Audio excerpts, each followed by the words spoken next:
Hello students, welcome again to maths कक्षा। इस video में हम चैप्टर 1 रियल नंबर्स की एक्सरसाइज 1.3 को कंप्लीट सॉल्व करेंगे।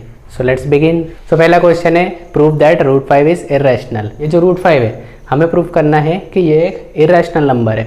इस क्वेश्चन में हम क्या करेंगे कि हम पहले अज्यूम करेंगे कि ये रूट 5 जो ये एक रैशनल नंबर है, उसके बाद हम लास्ट में हमारी खुद की ही बात को गलत प्रूव कर देंगे, तो ये हो जाएगा एक इर्रेशनल नंबर। तो फर्स्ट ऑफ ऑल हम क्या अज्यूम करेंगे कि रूट 5 एक रैशनल नंबर है।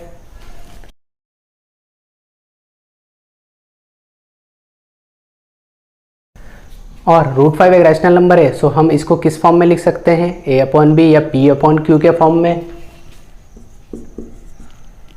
सो रूट 5 इक्वल्स टू क्या हो जाएगा, a/b, where b can not be 0, b not equals to 0।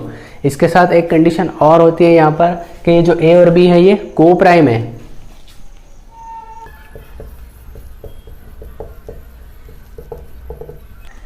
ये a और b जो होंगे ये को प्राइम होंगे। अब यहाँ पर एक नया वर्ड आया है, को प्राइम। तो ये को प्राइम क्या होता है, पहले इसको हम समझ लेते हैं कि को प्राइम नंबर्स क्या होते हैं। सो को प्राइम नंबर्स वो नंबर्स होते हैं जिनके प्राइम फैक्टर्स करने के बाद कोई भी फैक्टर हमें कॉमन नहीं मिलता है। एग्जाम्पल के लिए हम दो नंबर्स लेते हैं, 8 एंड 9। 8 के प्राइम फैक्टर्स क्या होंगे, 2 इंटू 2 इंटू 2, और 9 के प्राइम फैक्टर्स क्या होंगे, 3 इंटू 3। ये दोनों के ही प्राइम फैक्टर्स करने के बाद इनके कोई भी प्राइम फैक्टर्स कॉमन नहीं मिल रहे हैं, उसमें सभी 2 है और इसमें सभी 3 हैं। एक एग्जांपल और लेते हैं हम, 25। इसके प्राइम फैक्टर्स क्या होंगे, 5 इंटू 5।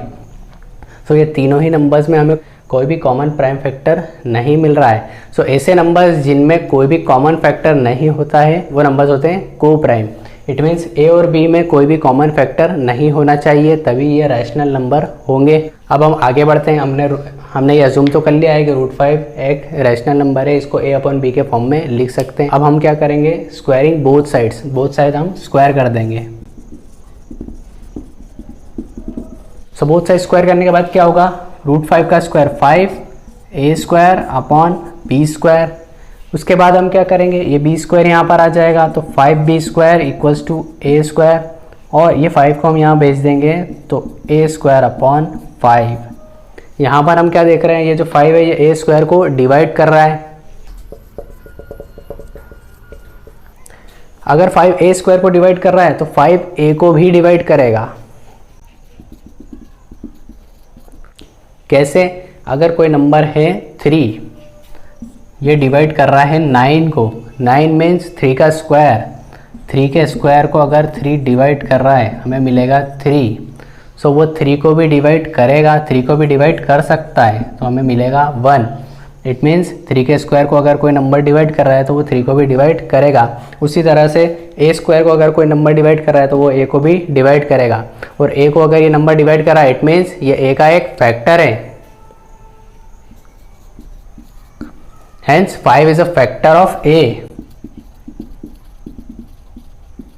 ओके, 5 a का फैक्टर हो गया है। अब 5 b का फैक्टर नहीं होना चाहिए, नहीं तो ये दोनों को प्राइम नहीं होंगे। तो हम आगे बढ़ते हैं। ये जो 5 है ये a को डिवाइड कर रहा है, इट मीन्स a को डिवाइड करने के बाद कुछ ना कुछ वैल्यू तो हमें मिलेगी, उस वैल्यू को हम अज्यूम कर लेते हैं c। ओके, अब ये 5 को वहाँ मल्टीप्लाई कर देंगे तो ये हो जाएगा 5 इंटू c। अब बोथ साइड फिर से हम स्क्वायर करेंगे। सो स्क्वायर करने के बाद क्या होगा, a² equals to 25 into c²।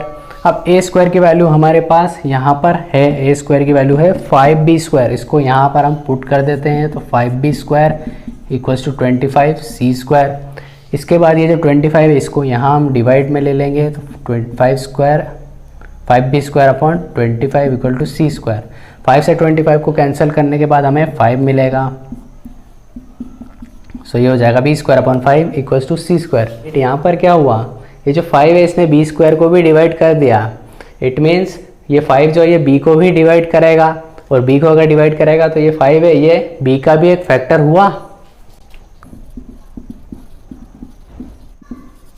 It means 5 is a factor of b, और यहाँ पर हमने देखा था 5 is a factor of a, तो 5 a और b दोनों का ही एक कॉमन फैक्टर हो गया। और कॉमन फैक्टर है इसका मतलब ये दोनों ही नंबर्स को प्राइम नहीं है, जो कि हमने यहाँ अज्यूम किया था। इट मीन्स हमने जो अज्यूम किया था वो रॉन्ग हो गया। It means a and b have common factor as 5, A और बी दोनों का ये कॉमन फैक्टर है जो कि है 5, इट मीन्स ए और बी को प्राइम नहीं है।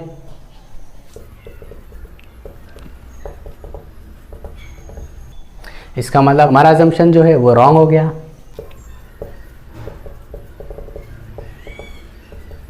और जो हमने एज्यूम किया था कि √5 एक रैशनल नंबर है वो भी कॉन्ट्राडिक्ट हो जाएगा, इट मीन्स √5 इज इरैशनल।